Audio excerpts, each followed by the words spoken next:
आज আমরা স্বাবেশ এবং স্বাবেশাঙ্ক সম্পর্কে পড়ব।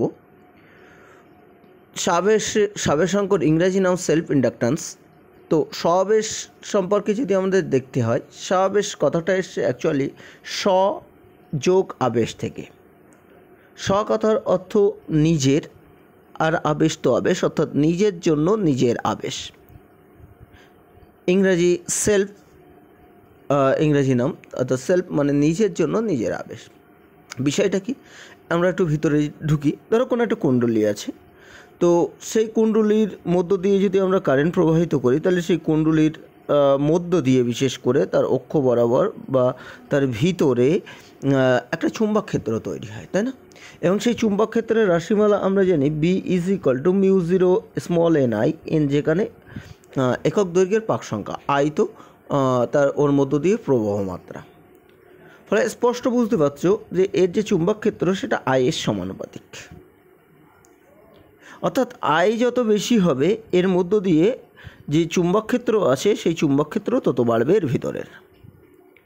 এখন আমরা জানি চুম্বক ক্ষেত্র অ্যাকচুয়ালি বলরেখার সংখ্যা ঘনত্ব। আমরা চুম্বক ক্ষেত্র যেটা B এর ঘনত্ব দেখেছি, সেটা হচ্ছে একক ক্ষেত্রফলের মধ্য দিয়ে লম্বভাবে অতিক্রান্ত বলরেখার সংখ্যা, চুম্বক বলরেখার সংখ্যা, চুম্বক ফ্লাক্স, ঠিক আছে? তো সেটাই যদি হয় তাহলে এখানের I বাড়ার অর্থ হচ্ছে, I পরিবর্তন হওয়ার অর্থ হচ্ছে B পরিবর্তন হওয়া, আর B পরিবর্তন হওয়া মানে বলরেখার সংখ্যার পরিবর্তন, এর মধ্য দিয়ে ফ্লাক্সের পরিবর্তন। বিষয়টা কি হলো, তার নিজের প্রবাহের জন্য, কোনো কুণ্ডলীর নিজের প্রবাহের জন্য নিজের মধ্যে চুম্বক ক্ষেত্র পরিবর্তন হচ্ছে, মানে নিজের মধ্যে বলরেখার সংখ্যার পরিবর্তন হচ্ছে, মানে তার সঙ্গে যে জড়িত চুম্বক প্রবাহ আছে সেই জড়িত চুম্বক প্রবাহ পরিবর্তন হচ্ছে।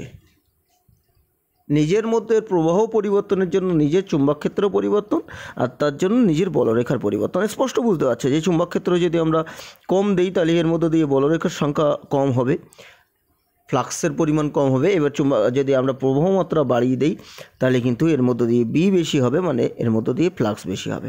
তার মানে স্পষ্ট বুঝতে পারছি যে I প্রবাহ মাত্রা পরিবর্তন করলে এর মধ্যে ফ্লাক্সের পরিবর্তন হচ্ছে। ফ্লাক্সের পরিবর্তন হওয়া মানে কি, তার সঙ্গে তার নিজের চুম্বক প্রবাহের পরিবর্তন হচ্ছে। আর আমরা জানি যে কোনো কুণ্ডলীর মধ্য দিয়ে যদি ফ্লাক্সের পরিবর্তন হয়, চুম্বক বলরেখার সংখ্যার পরিবর্তন হয়, তাহলে ওই কুণ্ডলীতে তড়িৎচালক বল আবিষ্ট হয়। ফলে এখানেও তড়িৎচালক বল আবিষ্ট হবে একটা। ওকে, এই যে ঘটনা, এই ঘটনাকেই আমরা বলবো স্ব আবেশ, অর্থাৎ নিজের প্রবাহ পরিবর্তনের জন্য নিজেতে যে তড়িৎচুম্বকীয় আবেশ হচ্ছে সেটাই হচ্ছে আমাদের স্ব আবেশ। ওকে, তো আমরা সংজ্ঞা আকারে এটাকে বলতে পারি। দেখো আমি সংজ্ঞাটা লিখে দিয়েছি। সময়ের সাপেক্ষে কোনো কুণ্ডলীতে তড়িৎ প্রবাহ পরিবর্তন হলে ওই কুণ্ডলীতে যে তড়িৎচুম্বকীয় আবেশের সৃষ্টি হয়, নিজের তড়িৎ প্রবাহ পরিবর্তনের জন্য নিজের যে তড়িৎচুম্বকীয় আবেশের সৃষ্টি হচ্ছে তাকে আমরা বলছি স্ব আবেশ। এবার আবেশ যদি হয় তাহলে সেক্ষেত্রে কি হবে, আমরা জানি যে সেক্ষেত্রে একটা প্রবাহ মাত্রা সৃষ্টি হবে, স্ব-আবেশের ফলে একটা তড়িৎ প্রবাহ সৃষ্টি হবে, এবং সেই তড়িৎ প্রবাহটা কিন্তু আমাদের মূল যে প্রবাহ থাকবে সেই মূল প্রবাহের বিপরীতে কাজ করবে। ওকে, মূল যে প্রবাহ আছে স্ব-আবেশের ফলে সৃষ্ট তড়িৎ প্রবাহ মূল প্রবাহের বিপরীত দিকে হয়। ওকে, এটা কিন্তু আমাদের খেয়াল রাখতে হবে যে স্ব-আবেশের ফলে তড়িৎচুম্বকীয় আবেশের ফলে যে আমাদের ফ্যারাডের বা লেঞ্জের সূত্র অনুযায়ী যে তড়িৎচালক বল এখানে আবিষ্ট হবে সেটা কিন্তু মূল তড়িৎচালক বলের বিপরীতে হবে। ওকে, তাহলে এটা গেল আমাদের স্ব-আবেশগুলো। তাহলে আবারও বলছি, স্ব-আবেশ কিন্তু নিচের তড়িৎ প্রবাহ পরিবর্তনের জন্য নিজেতে যে আবেশ সৃষ্টি হচ্ছে সেটাই স্ব-আবেশ। এবার স্ব-আবেশের সম্পর্কে আমরা যদি আরও একটু এগিয়ে যাই তাহলে একটা জিনিস কিন্তু আমরা বুঝতে পারছি যে আমরা জানি ফাই সাধারণত প্রপোর্শনাল টু কত হয়, ফাই প্রপোর্শনাল টু B হয়। খেয়াল করে দেখো, চুম্বক flux phi proportional to B, actually phi = তো আমরা BA বা B vector dot A vector, তাই না? তার মানে B এর সমানুপাতিক ফাই = আবার আমরা এখান থেকে দেখতে পাচ্ছি B = μ0 ni। একটা কুণ্ডলীর ক্ষেত্রে বা সিম্পলি বলতে পারি বি প্রপোর্শনাল টু আই। তাহলে এই জিনিসটা এখানে বসিয়ে দিলে তাহলে কিন্তু আমরা আলটিমেটলি যেটা পাবো 5 প্রপোর্শনাল টু আই। কোনো কুণ্ডলীর সঙ্গে যে জড়িত চুম্বক ফ্লাক্স জড়িত চুম্বক প্রবাহ বলা যেতে পারে বা ফ্লাক্স, সেটা কত হবে, সেই 5 প্রপোর্শনাল টু আই। ওকে, এবার সেখান থেকে আমরা একটা জিনিস পেতে পারি, প্রপোর্শনালিটি কনস্ট্যান্ট গুণ করে দিতে পারি, তাহলে 5 ইজ ইকুয়াল টু কত হবে, এল আই। প্রপোর্শনালিটি কনস্ট্যান্ট যদি গুণ করে দেয় 5 is equal to L I. Okay, L একটা কনস্ট্যান্ট, এই এলকে আমরা বলি সাবেশাঙ্ক। ঠিক আছে, সবেশের একটা বিশেষ ধর্ম বলতে পারো কি, সেটা সাবেশাঙ্ক। সাবেশাঙ্ক, ঠিক আছে, এর কী বলা হবে, সাবেশাঙ্ক। ঠিক আছে, সেলফ ইন্ডাকট্যান্স ইংরাজি নাম সাবেশাঙ্ক, বাংলা নাম হচ্ছে সাবেশাঙ্ক। ওকে, তো সাবেশাঙ্ক বুঝতেই পারছো যে ফ্লাক্স পাই কত বেশি হবে সেটা যেমন আইয়ের উপর নির্ভর করছে, যত বেশি প্রবাহ তার উপর যেমন নির্ভর করছে, তেমন এল এই সাবেশাঙ্কের উপরও নির্ভর করছে। তো সেই এল একটা নতুন একটা আমাদের কনস্ট্যান্ট এসছে, সেই এলের আমরা সংজ্ঞা কিভাবে দিতে পারি। তো এলের সংজ্ঞা আমরা এখান থেকে দিতে পারি, স্পষ্ট সাবেশাঙ্কের সংজ্ঞা, সেটা হচ্ছে 5/I। এবং এরকম ম্যাথমেটিক্যাল যে ইকুয়েশন থেকে আমাদের সংজ্ঞা দেওয়ার স্টাইল আমরা জানি যে জিনিসটা আমাদের একটা জিনিস বাকি রেখে, সুইটেবল একটা জিনিস বাকি রেখে বাদ বাকি সব জিনিসকে এক করে দাও। যেমন এক্ষেত্রে এলকে আইকে যদি এক করে দাও তাহলে যেটা হবে সেক্ষেত্রে এল ইজ ইকুয়াল টু 5 হবে, অর্থাৎ এই সত্ত্বে যা 5 হবে সেটাই হচ্ছে তার এল বা সাবেশাঙ্ক ওই কুণ্ডলের। তাহলে আমরা সংজ্ঞায় বলতে পারি এই অনুযায়ী যে কোনো কুণ্ডলিতে একক তড়িৎ প্রবাহ হলে ওর সঙ্গে যা জড়িত চুম্বক প্রবাহ হয়, যা ফ্লাক্স হয়, সেটাই হচ্ছে তার সাবেশাঙ্ক। ওকে, কোনো কুণ্ডলিতে একক তড়িৎ প্রবাহ পরিবর্তন হলে, এটা এক হলে যা ফাই অর্থাৎ তার জড়িত চুম্বক প্রবাহ যা হবে কুণ্ডলির সঙ্গে, সেটাই হচ্ছে তার সাবেশাঙ্ক। আমি সংজ্ঞা লিখে দেই এই অনুযায়ী। দেখো সংজ্ঞাটা, কোনো কুণ্ডলীর মধ্যে দিয়ে একক তড়িৎ প্রবাহ হলে কুণ্ডলীর সঙ্গে জড়িত চুম্বক প্রবাহকে তার সাবেশাঙ্ক বলা হবে। একক তড়িৎ প্রবাহ হলে, এক তড়িৎ প্রবাহ হলে যা জড়িত চুম্বক প্রবাহ বা ফ্লাক্স হয় সেটাই তার সাবেশাঙ্ক হবে। তবে খেয়াল রাখবে, তার নিজের একক তড়িৎ প্রবাহ হলে নিজের মধ্যে দিয়ে যা জড়িত চুম্বক প্রবাহ হয় সেটাই, ঠিক আছে, নিজের জন্য নিজের, এটা খেয়াল রাখবে। ওকে, এবার আমরা এখান থেকে একটা জিনিস করতে পারি, সেটা হচ্ছে এই যে সমীকরণটা, এই যে ফাই আছে, phi is equal to L I, এই phi is equal to L I, এখানে phi is equal to L I আছে, এটাকে আমরা ডেরিভেটিভ করতে পারি, দুই সাইডে অবকলন করে দিতে পারি। তো দুই সাইডে যদি অবকলন করে দেই তাহলে বিষয়টা যেটা হলো, দেখো এটা D phi DT is equal to কত হবে, L D I DT. Okay, এবার এখান থেকে মাইনাস ডি ফাই ডিটি কত হবে, এখানেই করে দিতে পারি মাইনাস ডি ফাই ডিটি, মানে মাইনাস এল ডিআই ডিটি, দুই সাইডে মাইনাস নিয়ে দিলাম। এবার মাইনাস ডি ফাই ডিটি মানে আমাদের লেঞ্জের সূত্র কি বলছে, এটা আবিষ্ট তড়িৎচলক বল ই, তাহলে E is equal to minus L DI DT. স্পষ্ট বুঝতে পারছ, সাবেশাঙ্কের ফলে, সমাবেশের ফলে যে তড়িৎচলক বল ওখানে আবিষ্ট হবে, সেই তড়িৎচলক বলের রাশিমালা আমরা পেয়ে গেলাম। আমরা যদি ফ্লাক্সকে ডেরিভেটিভ করি তাহলে ফ্লাক্সের পরিবর্তনের হার তার মাইনাস করে দিলেই আমরা কিন্তু আবিষ্ট তড়িৎচলক বল পেতে পারি। আমরা লেঞ্জের সূত্র থেকে পেয়েছি, এটা লেঞ্জের সূত্র, ফ্যারাডের সূত্র থেকে আমরা পেয়েছি, ঠিক আছে। E is equal to minus L DI DT. ও এটাই হচ্ছে আমাদের কিন্তু এখানে যে বিরুদ্ধ তড়িৎচলক বল তৈরি হবে এই জায়গাটায়, সেই সাবেশাঙ্ক এলের জন্য, এই সমাবেশের জন্য, সেটা হচ্ছে মাইনাস এল ডিআই ডিটি।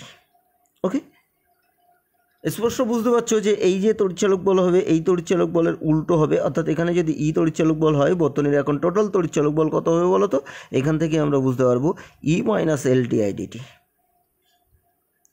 ই আমরা দিয়েছিলাম আর মাইনাস এল ডিআই ডিটি এখানে তৈরি হয়ে যাচ্ছিল সাবেশাঙ্কের ফলে।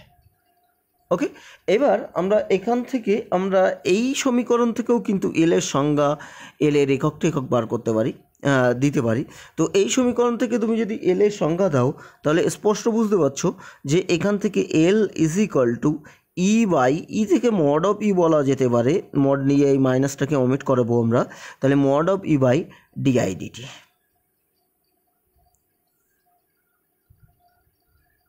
এবং এখান থেকে যদি সংজ্ঞা দিতে হয়, এই পার্টটা যদি এক হয়, এই পার্টটা এক কথার অর্থ হচ্ছে সেটা এটাকেও এক করো এটাকেও এক করো তাহলেও এক হবে, বা এমনি সিম্পলি তুমি এক বলতে পারো এই টোটাল পার্টটাকে। তাহলে এই পার্টটা এক হলে যা ই হবে সেটাই এল।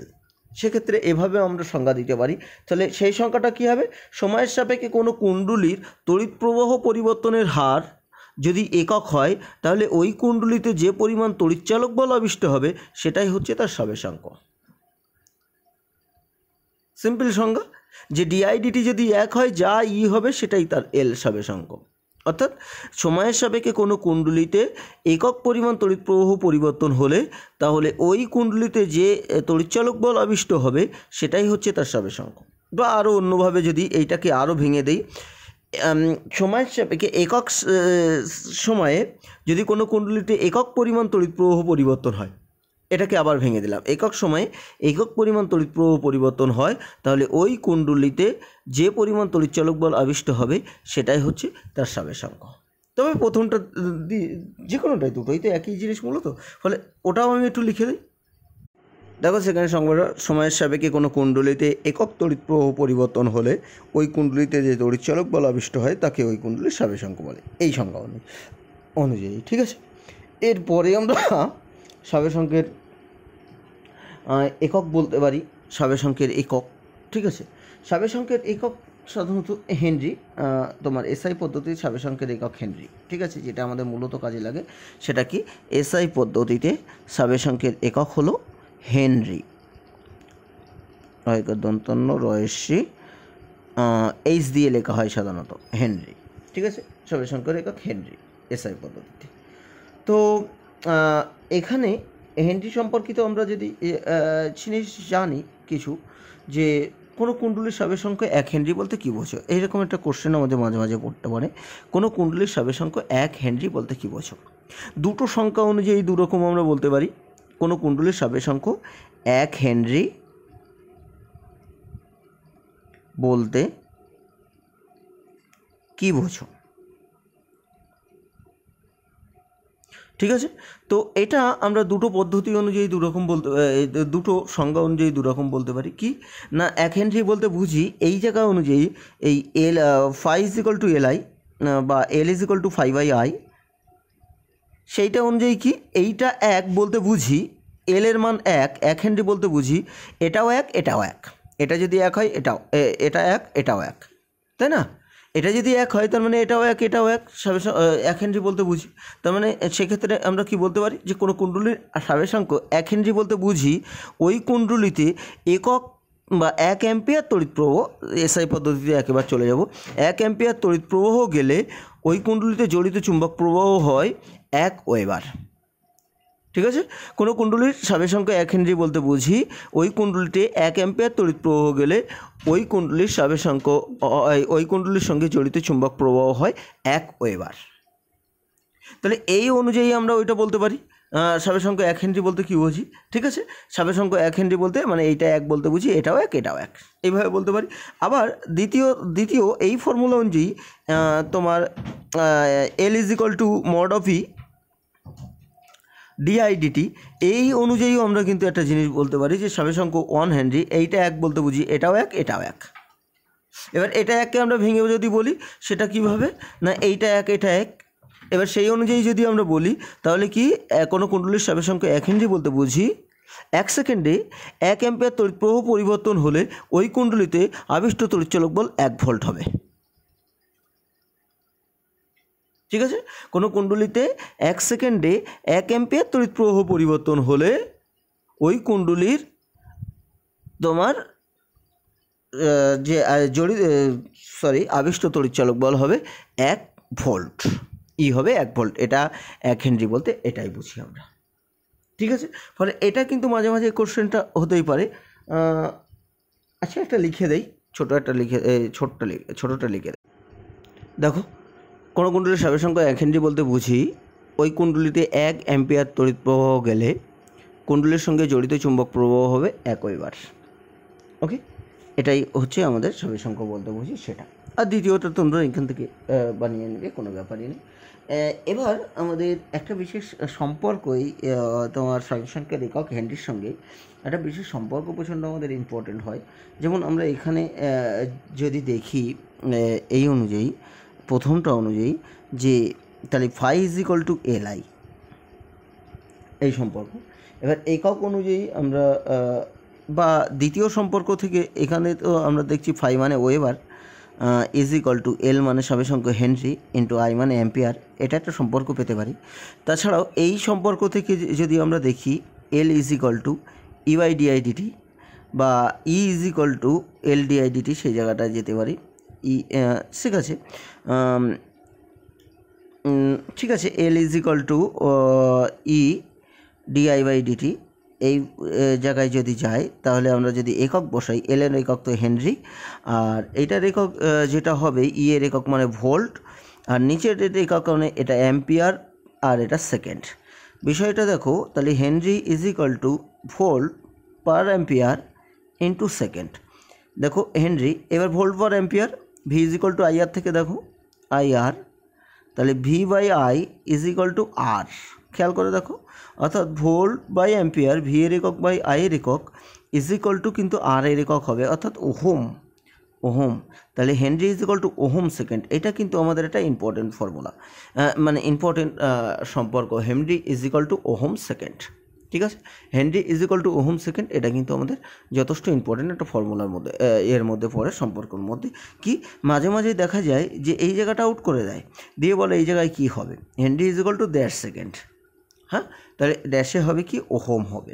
ঠিক আছে, তো এটা এছাড়াও আমাদের ওই আরও একটা জিনিস আছে, সেটার ক্ষেত্রে এই এল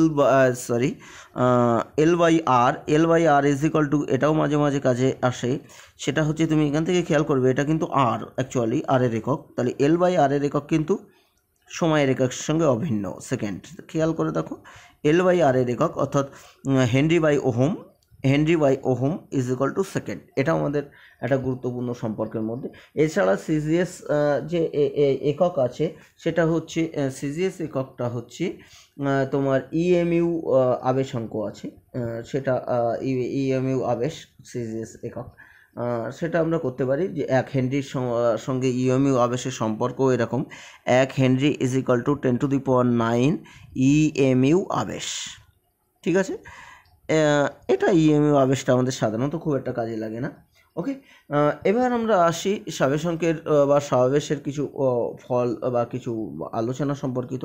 প্রথমেই যেটা আসে আবেশহীন কুণ্ডলী। দেখো সাধারণত একটা জিনিস যে আবেশ আমাদের মোটামুটি সবসময় প্রায় ডিস্টার্বই করে, আমাদের অসুবিধা করে বর্তনীতে। ঠিক আছে, তার কারণ হচ্ছে আবেশের ফলে, আবেশ একটা অপচয় বিষয়, অপচয় ঠিক নয়, আমরা পরবর্তীকালে দেখব যে এ যতটা শক্তি কেটে রাখে, ধরো ভোল্টেজ যখন বৃদ্ধি পায়, এর মূল কাজ হচ্ছে ভোল্টেজ যখন বৃদ্ধি পায় এই তখন শক্তি সেই ভোল্টেজের থেকে, সেই থেকে তড়িৎ শক্তি থেকে কিছুটা শক্তি নিয়ে রাখে, আবার যখন ভোল্টেজ হ্রাস পেতে থাকে সেই শক্তিটা আবার বর্তনীতে দিয়ে দেয়। তবে মূল বিষয়টা যেটা হয় সেই জিনিসটা অনেকটা ডিস্টার্বিং। ধরো তুমি কখনোই তোমাকে ভোল্টেজ বাড়ানোর দরকার হচ্ছে, ভোল্টেজ বাড়াচ্ছ, সেই সময়ও কী করবে, ভোল্টেজকে কমিয়ে দেবে, আবার ভোল্টেজ যখন কমানোর দরকার হবে তখন কিন্তু আবার ভোল্টেজ বাড়িয়ে দেবে। তো তোমার যেটা দরকার তার এগেনস্টে কাজ করছে, সেটা আমাদের ডিস্টার্বিং। অনেক সময় আমাদের এরকম প্রচণ্ড সমস্যা হয়, ভোল্টেজ বাড়ানোর সমস্যা হয় মূলত। তো সেই কারণে কি হয়, যদি কোনো বর্তনীর আবেশ কম থাকে বা আবেশ না থাকে সেক্ষেত্রে অনেক সুবিধা হয়। তাই আবেশহীন কুণ্ডলী অনেকটা দরকার। স্পষ্ট বুঝতে পারছো যে যেখানে আবেশ হবে না সেটাই হচ্ছে আবেশহীন কুণ্ডলী। ওকে, তো সেই রকম একটা জায়গা আমি দেখাচ্ছি সেটা কিভাবে বানানো হয় আবেশহীন কুণ্ডলীটা। দেখো কোনো একটা তার আছে, সেটা তড়িৎ প্রবাহ গেছে, তারটা কীভাবে গঠন হয়েছে দেখো, এইভাবে তড়িৎ প্রবাহ গেছে। ঠিক এই তড়িৎ প্রবাহটাই দেখো একই রকমভাবে সেই তারগুলো আবার ফিরবে, একই তার। দেখো পাকগুলোর দিকে তুমি খেয়াল করো যে একটা পাক আমি অলরেডি এঁকে রেখেছিলাম, এবার আর একটা পাক দেখো ওর পাশ দিয়ে এইভাবে গিয়েছে। এবং মজার বিষয় দেখো, তার মানে দেখো একটাই তার ছিল, সেই তারটাকে এরকম ভাঁজ করে নিয়েছে, অ্যাকচুয়ালি তাই করতে হয়, ভাঁজ করে নিয়েছে, নিয়ে সেই ভাঁজটাকে নিয়ে এরকম কুণ্ডলিকৃত করা হবে। এবং কুণ্ডলীর প্রত্যেকটা জায়গায় তুমি দেখো এইরকম দুটো করে ভাঁজ পড়বে, এবং প্রতিটা ভাঁজের ক্ষেত্রে দেখো কারেন্ট যখন সেখান থেকে ঢুকছে সেরকম আবার বেরিয়েও আসে। অর্থাৎ প্রত্যেকটা জায়গায় তুমি যদি খেয়াল করো সেক্ষেত্রে পাশাপাশি দুটো তারের একটা তার থেকে যেমন কারেন্ট যদি এই দিকে হয়, আর একটা তার থেকে ঠিক তার উল্টো দিকে কারেন্ট, অর্থাৎ পাশাপাশি যে দুটো তার হলো একই তারের অংশ, সেই তারের এমন কৌশলে নেওয়া হলো যে যে কোনো বিন্দুতে একটা তারে যেদিকে কারেন্ট আর একটা তারে ঠিক তার উল্টো দিকে কারেন্ট হয়। ওই জন্য এই উল্টো দিকের তড়িৎ প্রবাহ হওয়ার জন্য সেটা কি হবে না, এর আবেশক এর যে সহাবেশের প্রভাব আর এর সহাবেশের প্রভাব একে অপরের উল্টো হয়। পাশাপাশি থাকা দুটো তারের একটা সহাবেশের প্রভাব আর একটা সহাবেশের উল্টো হয়, আর এই দুটো সহাবেশের একটা সহাবেশের প্রভাব আর একটার উল্টো হওয়ার জন্য এই দুটোর তারের সহাবেশ একে অপরকে ক্যান্সেল করে দেয়, একে অপরকে ক্যান্সেল করে দেয়। ফলে দেখা যায় টোটাল মিলে এই যে কুণ্ডলীটা আমরা তৈরি করলাম এই কুণ্ডলীটার কোনো আবেশ থাকে না, তাই এটাকে আমরা আবেশহীন কুণ্ডলী বলি। এর কোনো সহাবেশ থাকে না বলে এটাকে আমরা আবেশহীন কুণ্ডলী বলি। ওকে, এবং স্পষ্ট আমরা একটা জিনিস যে তড়িৎ প্রবাহের তড়িৎ বর্তনীতে সহাবেশের যে ফল আছে সেই ফলটা তো আমি একটু আগেও বলছিলাম যে ই তুমি মূল প্রবাহ দিলে আর ও একটা উল্টো তৈরি করে নেবে LdIdt, এই পরিমাণ ও তৈরি করে নেবে, ফলে ওর যে কার্যকরী ভোল্টেজ সেটা কিন্তু সাধারণত কমে যাবে। ঠিক আছে, তবে একটা জিনিস বুঝতে পারবে যেখানে DIdt হয় সেখানেই কিন্তু সবেশাঙ্কের ফলটা একমাত্র তুমি লক্ষ্য করতে পারবে। অন্য কোনো জায়গায় কিন্তু এই যে সবেশাঙ্কের ফলে যে তড়িৎচলক বল ই হচ্ছিল সেই E = LdIdt, খেয়াল করছো মাইনাস কথার কেন বলো তো, সেটা হচ্ছে মূল ভোল্টেজের উল্টো হয় তাই এখানে মাইনাস চলে আসে। তো এইটার খেয়াল করছো যদি DI শূন্য হয়, আয়ের যদি কোনো পরিবর্তন হয় না হয়, I যদি কনস্ট্যান্ট হয় তাহলে কিন্তু DI শূন্য, আর সেই ক্ষেত্রে দেখা যাবে DIdt শূন্য হওয়ার জন্যই সেক্ষেত্রে কিন্তু E শূন্য হবে, অর্থাৎ কোনো তড়িৎচলক বল আবিষ্ট হবে না। তাই অবশ্যই সবেশাঙ্ক বুঝতে গেলে সেখানে পরিবর্তনশীল তড়িৎ প্রবাহ থাকতে হবে। পরিবর্তনশীল তড়িৎ প্রবাহ না থাকলে কিন্তু সেক্ষেত্রে সবেশ বোঝা যাবে না, অর্থাৎ সবেশ বোঝা যায় কেবলমাত্র এসি কারেন্টের জন্য। এসি কারেন্ট যেখানে আছে অল্টারনেটিভ কারেন্ট, পরিবর্তনশীল কারেন্ট, সেই কারেন্টের জন্যই সবেশ একমাত্র বোঝা যায়। ডিসি কারেন্টের জন্য যে বোঝা যায় না তা নয়, ডিসি কারেন্ট যখনই পরিবর্তন হবে ঠিক সেই সময়টাই ডিসি কারেন্টের ক্ষেত্রে সবেশ বোঝা যায়, অন্য কোনো ক্ষেত্রে কিন্তু সবেশ বোঝা যায় না। যেরকম ডিসি কারেন্ট যখনই পরিবর্তন, কখন পরিবর্তন হয় ডিসি কারেন্ট, যখন তুমি অন করবে 0 থেকে হঠাৎ করে সেই সর্বোচ্চ মানে পৌঁছাবে, ডিসি কারেন্ট তো কনস্ট্যান্ট মানে, তাহলে 0 থেকে সেই কনস্ট্যান্ট মানে পৌঁছাবে, অর্থাৎ পরিবর্তন হলো 0 থেকে কনস্ট্যান্ট মানে। তারপরে তুমি যতক্ষণ অন করে এই যে পরিবর্তন হলো 0 থেকে কনস্ট্যান্ট মানে একটা বড় মানে পরিবর্তন হলো, তার মানে এখানে DI হলো, তার জন্যই এই জায়গাটায় আবেশ হবে। বাদ বাকি এইবার যতক্ষণ ধরে ওটা চলবে ততক্ষণ কিন্তু ওর প্রবাহ মাত্রার মান কনস্ট্যান্ট, তাই সেক্ষেত্রে DI শূন্য মানে সেক্ষেত্রে আর সহাবেশ হবে না। আবার যখন অন যতক্ষণ তালি চলবে ততক্ষণ আর সহাবেশ হবে না, আবার যখন অফ করবে তখনই একমাত্র প্রবাহমাত্রা পরিবর্তন হবে, অর্থাৎ সেই বড় মান কনস্ট্যান্ট মান থেকে আবার 0 মান হবে, প্রবাহমাত্রা পরিবর্তন হবে, তাই সেই ক্ষেত্রে কেবলমাত্র আবার সহাবেশ হবে। অর্থাৎ যখন ডিসি কারেন্টের ক্ষেত্রে শুধুমাত্র যখন তুমি তড়িৎ প্রবাহ অন করবে এবং অফ করবে শুধুমাত্র সেই সময় সহাবেশ হবে, অন্য কোনো সময় কিন্তু সহাবেশ হবে না। ওকে, এরপরে যে জিনিসটা আছে সেটা চোখ।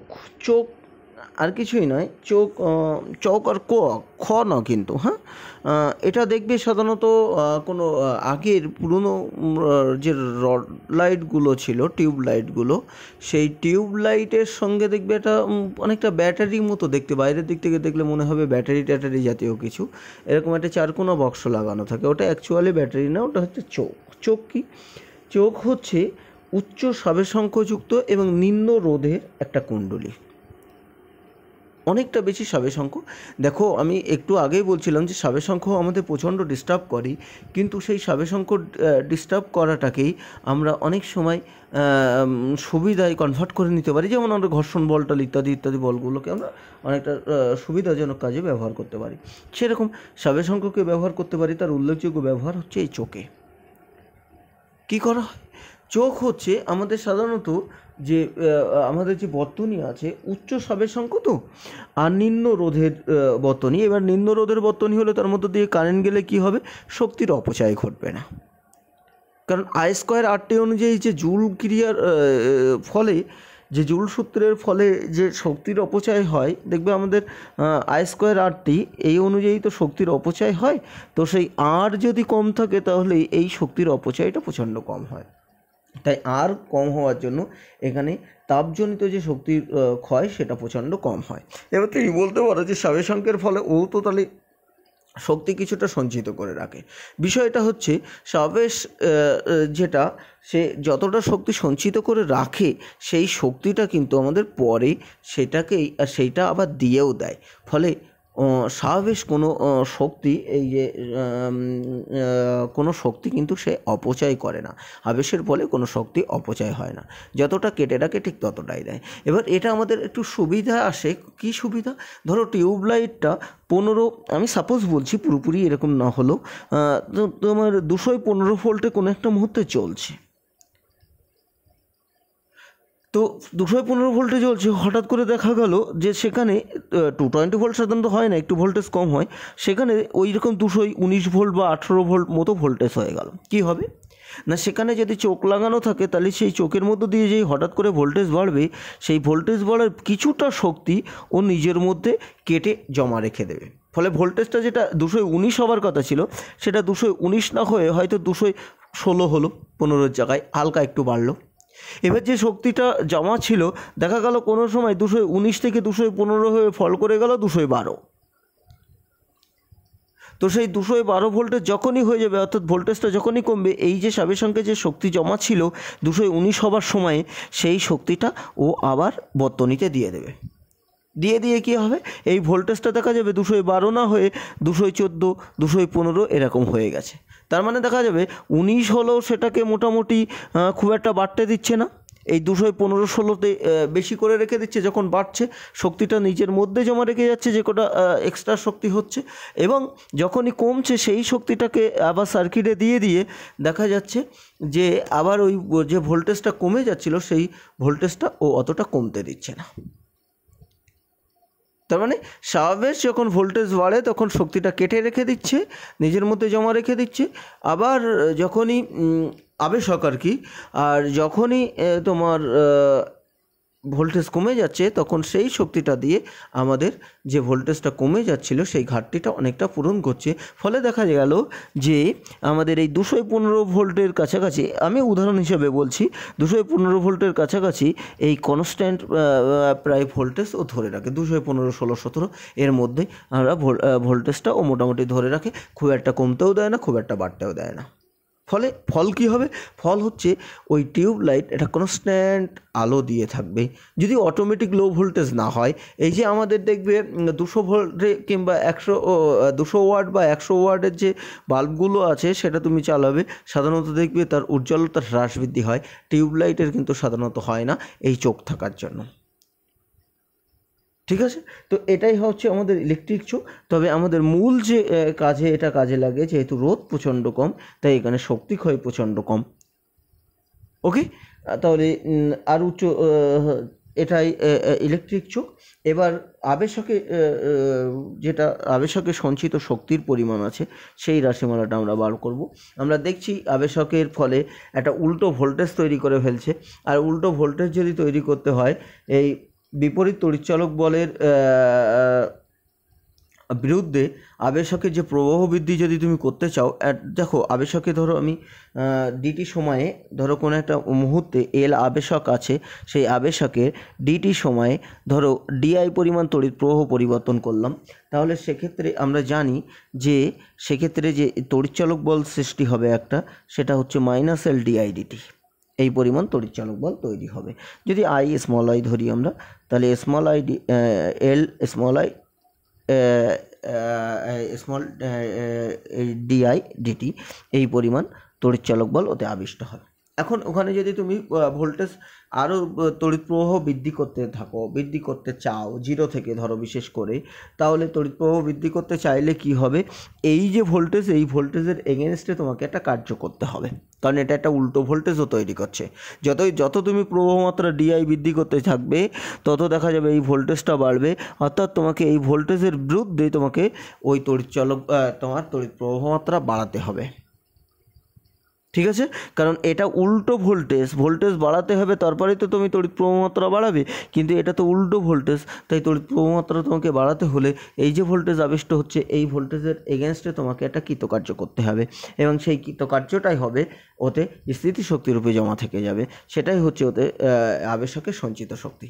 ক্লিয়ার, যে একটা উল্টো ভোল্টেজ তৈরি করছে, উল্টো ভোল্টেজের বিরুদ্ধেও যদি উল্টো ভোল্টেজ হবে মানে কি তড়িৎ প্রবাহ কমানো, মূল কথা আমাদের বিষয় সেটাই, যে আমাদের ই ভোল্টেজ ছিল সেখান থেকে এলডিআইডিটি কমে গেছে ভোল্টেজ, তাহলে যদি এই ভোল্টেজটা উল্টো ভোল্টেজ হয় তাহলে কি মূল ভোল্টেজ কমিয়ে দেবে, তাহলে মূল ভোল্টেজ কমিয়ে দেবে মানে প্রবাহমাত্রা কমার কথা, কিন্তু প্রবাহমাত্রা না কমিয়ে যদি আমাদের বাড়াতে হয় তাহলে এই ভোল্টেজের বিরুদ্ধে তোমাকে একটা কৃতকার্য করতে হবে, সেই কৃতকার্যতাই ওতে শক্তি হিসেবে সঞ্চিত থাকবে। তো আমরা একটা জিনিস করতে পারি, সেই বর্তনীর ক্ষমতা বার করতে পারি, এই কৃতকার্যের এই ভোল্টেজের এগেনস্টে তার ক্ষমতা বার করতে পারি, পি = VI, তাই না?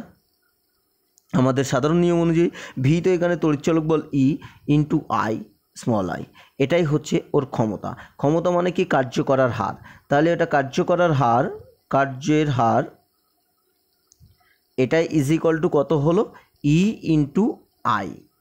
এবার মানটা যদি আমরা বসিয়ে দেই, আমরা মানগত দিক থেকে দেখলাম মড অফ ই দেই, আমরা মড অফ ই হলো LDIDT, আমরা শুধু মানটাই নিলাম LDIDT ইন্টু আই, এটা হচ্ছে ওর কার্যের হার। এবার আমি ডিটি টাইমে যদি কার্যটা ধরি, তাহলে ডিটি টাইমে কার্য কত, ডিটি টাইমে কার্য কতটা হবে, তাহলে এটা দেখো 1 সেকেন্ডে, কিন্তু কার্যের হার মানে 1 সেকেন্ডে এইটা, 1 সেকেন্ডে এটা, তাহলে ডিটি টাইমে কত হবে, টাইম দিয়ে গুণ করে দেবো, তাহলে LDIDT into I into DT হবে, খেয়াল করে দেখো, কারণ 1 সেকেন্ডে যদি এটা হয় তাহলে ডিটি টাইমে তাহলে ডিটি গুণ হয়ে যাবে, এই ডিটি কেটে গেল, ফলে সেক্ষেত্রে যে ডিটি টাইমের কৃতকার্য DW সেটা LIDI, খেয়াল করে দেখো LIDI, আই হচ্ছে প্রবাহমাত্রা। ওকে, এবার যদি আমরা প্রবাহমাত্রা ডিটি টাইমের জায়গায় আমরা যদি ফুল একটা টাইম নেই, তাহলে প্রবাহমাত্রা এটা ডিটি টাইমে, যেখানে ডিআই তড়িৎ প্রবাহ পরিবর্তন হয়েছে, এবারে আমরা যদি দেখি যে এমন একটা টাইম নিলাম যে টাইমে 0 থেকে টি টাইমে ও তড়িৎ প্রবাহ পরিবর্তন ধরো 0 থেকে আই পরিমাণ হয়েছে, তাহলে আমাদের যে লিমিটটা যদি টোটাল ডব্লু করি, টোটাল কৃতকার্য করি, সেই কৃতকার্য কত হবে, ইন্টিগ্রেশন করতে হবে, লিমিট কি টাইমের সাপেক্ষে 0 to t, আর যদি এখানে যেহেতু তোমার অপেক্ষক আই হয়ে গেছে তাহলে এটা 0 to i হবে লিমিটটা। তাহলে সেই অনুযায়ী তুমি যদি ইন্টিগ্রেশন করে দাও, এল তো কনস্ট্যান্ট, আইডিআই এর ইন্টিগ্রেশন করলে এটা I²/2 হওয়ার কথা, ঠিক আছে, এটা 0 to i, ফলে তুমি লিমিট বসিয়ে দিয়ে দেখো, আপার লিমিট মাইনাস লোয়ার লিমিটটা 0 হবে, এটা I²/2, হ্যাঁ লোয়ার লিমিটটা 0 হবে, তো লোয়ার লিমিটটা 0 হওয়ার ফলে লোয়ার লিমিটটা থাকলো না, ফলে আলটিমেটলি এরকম থাকবে ½ L I² - 0² দরকার নেই, তাহলে যে পরিমাণ কৃতকার্য W হচ্ছে সেটা হচ্ছে ½ L/I², ½ mv², ওই ফরম্যাট অনুযায়ী এখানে কৃতকার্য হবে, অর্থাৎ 0 থেকে আই পরিমাণ তড়িৎ প্রবাহ মাত্রা যদি কোনো এতে বাড়াও বৃদ্ধি করো, তাহলে সেই ক্ষেত্রে ওই আবেশকে সঞ্চিত শক্তির পরিমাণ হবে W ½ Li², ঠিক আছে, W ½ Li², এটাই হচ্ছে ওই আবেশকের শক্তি হবে। ওকে, এটা আমাদের করতে হবে, এটা ইম্পর্টেন্ট জিনিস আছে। ওকে, এবার আমরা সলিনয়েডের আবেশাঙ্ক বার করব, সলিনয়েডের সবেশাঙ্ক বার করব অ্যাকচুয়ালি।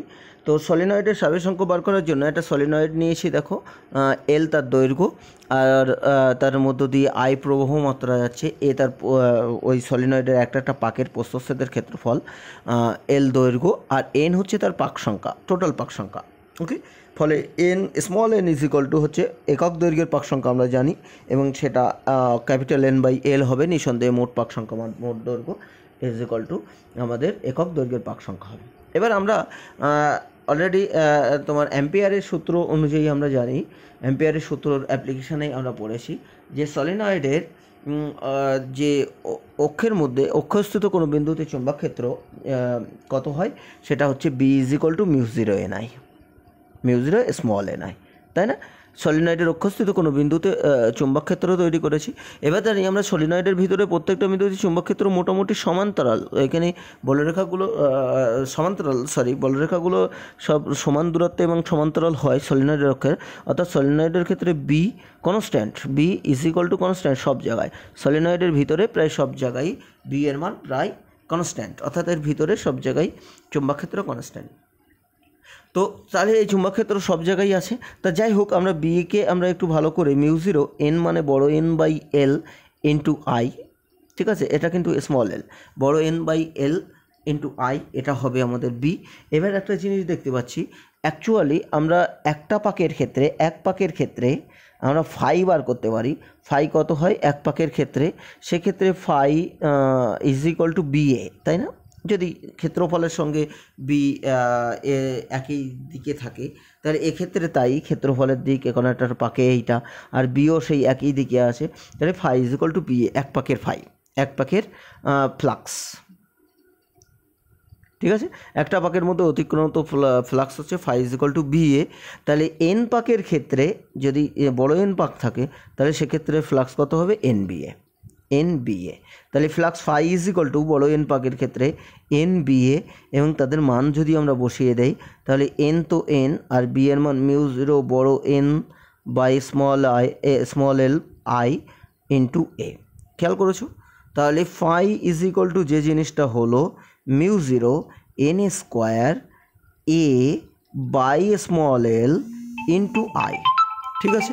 এটা হচ্ছে আমাদের phi is equal to, okay. এবার ফাই বাই আই আমরা বার করি, ফাই বাই আই কত হবে? Mu zero small L square N square A, এটা। এবার স্পষ্ট বুঝতে পারছো যে এল, এটাই ফাই বাই আই মানে এল, আমরা একটু আগেই দেখেছি ফাই বাই আই মানে এল, অর্থাৎ সাবেশাঙ্কের রাশিমালা এল is equal to mu zero N square বা স্মল এল ইন্টু এ, এটা হচ্ছে তার সাবেশাঙ্কের রাশিমালা।